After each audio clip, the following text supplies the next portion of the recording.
Ներկայացրեք ինչպես է անցնում քարոզարշավի ընթացքը եւ ներկայացրեք 3 հիմնական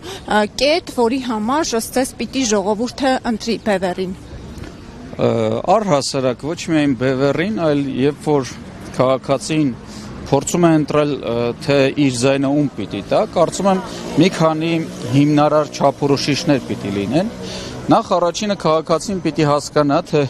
տվյալ քաղաքական ուժը որքանով է կարող զբաղվել քաղաքականությամբ, որովհետև ստեղծվում են բազմաթիվ քաղաքական ուժեր, որոնք որ որևիցե ճանապարհ չեն անցել եւ տալիս են երկար եւ մեծ խոստումներ։ Իսկ ինչպես դա անել, պետք է տեսնել, թե տարիների ընթացքում քաղաքական ուժը ինչով է զբաղվել, ինչ վերլուծություններ է իրականացրել եւ արդյոք այդ վերլուծությունները վերջում իրականացել են։ Այս առումով, եթե մարդիկ մտնեն համացանց եւ տեսնեն բոլոր այն վերլուծությունները, որ մենք իրականացրել ենք Արցախի վերաբերյալ, նախազգուշացրել ենք, թե ինչ աղետ է սպասվում մեզ, բոլոր այդ վերլուծությունները իրականացել են։ Երկրորդ հանգամանքը դա այն մարդիկ են, ումից կազմված է քաղաքական ուժը։ Եվ պետք է տեսնել, թե այս կամ այն քաղաքական ուժը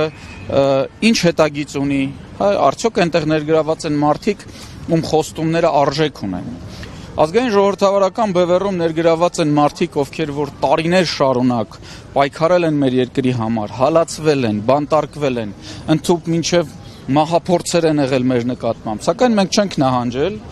եւ դրանով իսկ ապացուցել ենք մեր հանրությանը, որ մեր պայքարը հանուն իշխանության կամ հանուն խոստումների չի։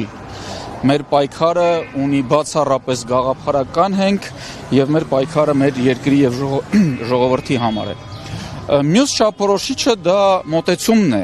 ծրագիրն է, իսկ ինչ մոտեցում է առաջարկում այս կամ այն քաղաքական ուժը։